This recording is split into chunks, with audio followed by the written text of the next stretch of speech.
Today we're going to talk about insecurities. This kind of actually go back to what we talked about earlier about God and how you get over it and help you change. But let's not take that way out.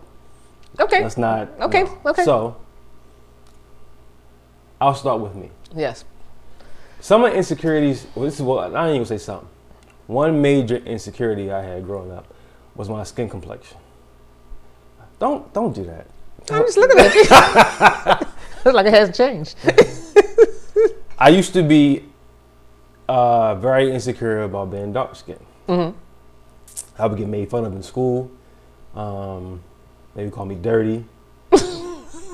See, stuff like this. That's why. You never came home and told me that nobody was calling you dirty in school. What you gonna do? Fucking beat somebody up. That's what I did. Okay, go ahead. All right. Call me dirty. All the black jokes. What's all? Okay, I don't even want to know. Just things to make you feel bad about being a darker skinned person. Mm-hmm. And I used to go home and really try to rub the black off my face to become lighter because I was so ashamed of being dark skinned. And it wasn't until I'm gonna say mid-20s maybe that I got over that. And I thought I was getting over it like towards my late teens, graduating high school and like young adulthood, early 20s, because I became very promiscuous, sleeping around and X, Y, and Z. And I realized I was doing that to help feed my insecurity. That's good. Mm-hmm. So women apparently were attracted to me enough to sleep with me and to help me feel good about myself, about being dark and being black and whatever. Whether I had a connection with them or not, I was just sleeping around just casually. And I remember it was yesterday. I got to go talking slower. I remember it like it was yesterday. Mm-hmm. I ended one of my relationships out the blue. Mm-hmm. I broke with my girlfriend at the time. I mean, I really just sat back and just reflected and took a look at myself. That's when I began to get over the insecure in my complexion and really begin to love myself. That's good. What about you?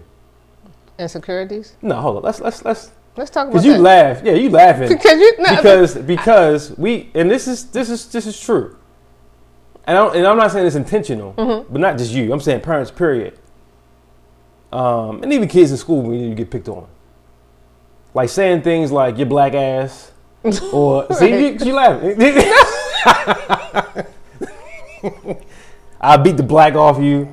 I ain't never told you I beat the black off you. I'm not saying you. Oh, yeah, I ain't never told you I'm not saying you said all that. I'm saying in general. It's hearing that.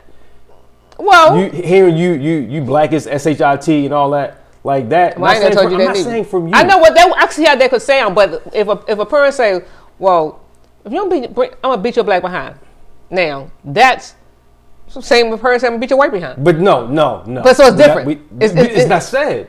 How do you know if it's said? You don't live. This is what I'm saying. What? But I can see what you're saying, how it can make, because it's certain words that it's words, period, not just certain words. What it suggests that there's a certain stigma against being dark-skinned versus, because I'm in school, I'm not hearing people crack jokes with lighter-skinned people saying, yo, you have never heard that? No. Oh my, please. Can I finish my okay. Saying. You never heard high yellow?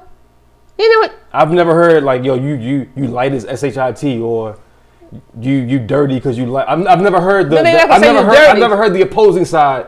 Oh wow, I'm shocked. Of jokes to lighter skinned people. I'm being serious, and it may have happened, but I've never heard it. Cause you might not never tuned into it. So, hearing that from my perspective, there's a stigma against being dark skinned. Have you heard that now? Have you like bad light skin jokes? You ain't know people calling your high yellow ass and all that kind of stuff. You never heard that? High yellow ass? Yeah, your high yellow. So that's an insult? I've never heard it. No. Yes. Yes. You think you all that because you light skinned? I've heard that. Yeah. The stigma I have heard is that lighter skinned people are stuck up in X, Y. That's what I've heard. That's how people can compare you. Like because you're lighter, you think you better than and all this other. Really? So to me, what they're saying is because you're lighter, you think you're better than, or almost as a white person or something like that. And that's an insult right there. There are different shades of complexions of people. Period. See, but I ain't okay. You have 3 kids. Mm-hmm. Shannon's dark. She's not? She is. Oh. I'm darker than Shannon though. Okay. Can I get my point out? Go ahead. What I'm saying is, I've never heard you tell them, "I whoop your black ass" or something like that. Maybe you wasn't around. So you have said it to them. Of course I have. Oh, okay. You think you see? Mike's under the impression that No, he's the only one that ever got his little black behind beat. I'm just asking. I've just never heard it say. So what I'm saying is, You probably never heard it said because you got yours beat so much. but it just reinforces and I'm not just saying just at home. Okay. I'm saying people talking like that, it just reinforces the insecurity of somebody's being dark skin that already feels bad about being dark. But you're handsome. You know, dark skinned people are handsome. I don't understand why you think that that's a bad thing. I don't think it's a bad thing. Not anymore. Oh, okay. So what about you? Nothing is a bad thing? No. Insecurities. And getting called African booty scratcher, all that. What? Right. What? Come on, man. No, you just, Kids are mean, bro. they can't be African booty. You laughing? I'm all right. It is funny. You're laughing because it sounds funny. It's stupid. I'm 33 years old now. It's stupid. Like, no, kids can be mean though. Insecurities. I had an issue with trying to please people, wanting to be accepted, wanting to be liked, wanting to feel acceptance. Where did that come from? I believe it came from growing up because it seemed like I always had to do the most to be accepted, and then I still didn't feel acceptance within my household. But my father was better. With my mother, no. With my brother and sister, it was like, you know, they act like I thought I was better than them or whatever. And I love my family. I would fight for them and everything, but it was that acceptance. So I went out in the world, like even at my job when I worked for the post office, it's just like working and doing a good job. And I remember my supervisor told me one day, you know, you got to slow down because people can't catch up with you. So it's like lower your standards, so to speak. Lower your standards because your standards are too high. So having to not work to the point where I know I'm working on a greater level, but come down a notch so that people can feel okay about you or feel okay around you. And even if you come down a notch, they're still not going to feel okay about you or feel okay around you. They're still going to find some other issue with you. So wanting to be loved, wanting to be liked, that was one of my really. So how did it play out? Like, what were you doing to be accepted, to be liked, to just to try to do whatever, help this person, run myself ragged. Whatever a person needs, if anybody call me, just go. You know how to say no. Nope, don't say no. I know how to say no. Nope. Okay, what else? I think that's it. What else? You got something else? I don't know. That's the only insecurity you had out all your years of living. Wanting to be accepted, wanting to be loved. Really, that's enough. I went through a period of financial insecurity. Oh yeah, something like that. Yeah, I've been there before too. And it still plays out in a way to this day. No matter how much money I could have, it's not enough. No, but I was at a place where I was used to not having for so long that I'll be afraid to check my bank account balances. I'll be afraid to get the receipt out the ATM because I don't want that. What, bro? No, I'm just like, looking like I'm just kind of shocked. No, I'm just like, because it was.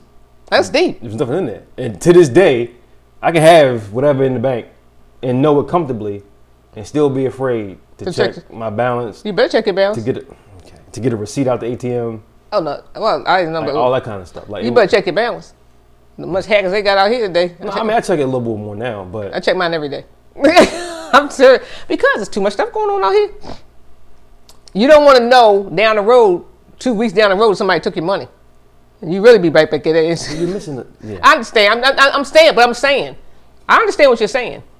Being able to just looking at it and be like, here we go again. So what other insecurities have you had?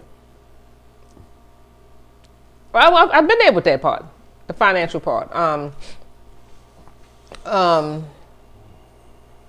insecure in relationships sometimes. Like, am I enough for you? Why'd you feel like that? I don't know. Because I've been cheated on before. Ooh. Who cheated on you? All of them? No, don't do that. Don't do that. Have you ever cheated? No. All right. I can't. Okay, all right. Okay, let me rephrase the question. Because cheating, y'all be. See, you can't accept that. Have you ever done anything in a relationship that your partner does not know about, that if they found out about, they would have an issue with? Like anything. It could be anything. A conversation. It could be anything. I mean, I don't know if they would have when they had an issue about it. Cheating to me is if you slept around. We know. I can say no. Okay, so you being cheated on, boy, you good. You being cheated on made you insecure. No, I didn't say. I didn't say it made me insecure. It's not that. I don't. No, because I don't have trust issues. Well, no, because we weren't talking about trust. You said it made me feel. As I just told you, was I not good enough for you? Oh yeah, you did. Right? Yeah. Was I, still trying to please? What do I need to do to be accepted by you? So I'm past that point. Either you accept me for who I am or you don't. I'm done with that. So every relationship you was in, somebody cheated on you? No, I can't say that. Okay, so how did you get over that part then? In relationships? Because I became single for, oh my God, probably about 7 years or more. Seriously. I'm listening. No, and during that time, this is going back to God. I started spending quality time, and I learned how to love me. It wasn't about a man. It wasn't about being in a relationship. I was in a relationship with God. I was in a relationship with myself. It wasn't about that anymore. It just wasn't about that. So if one came, people try to talk to me. I wouldn't even talk to nobody for years because I was tired. I was tired of the mental abuse. I was tired of it. So that's funny you say that because no, I'm not gonna say that. Don't say that. Don't say it. Any other? Yeah, I'm not even going down that rabbit hole. Right. Any other insecurities that you can think of? No, I can't. So, did you experience any of the high yellowness and the lighter side of the argument with me? People should think you think you're better than yourself because you light skinned or you yellow or whatever. Yeah, I've been to that, but whatever. I don't care about that. I've never. Oh. Especially being in school, I've never. That's interesting. I don't care. People think they think that you, because you carry yourself in a certain way, people think you're better than them. I don't want to do that. Oh, why? And they make it about you being lighter? Well, some things, not it's not just that. Like just trying to be accepted and stuff like that. But no, it's not just about that. As I was getting ready to say though, I think this may be off the subject though. It's just sad that people don't want you to be you. You gotta be accepted of whatever today. Spoke right. We can talk about that on another segment. That's another show.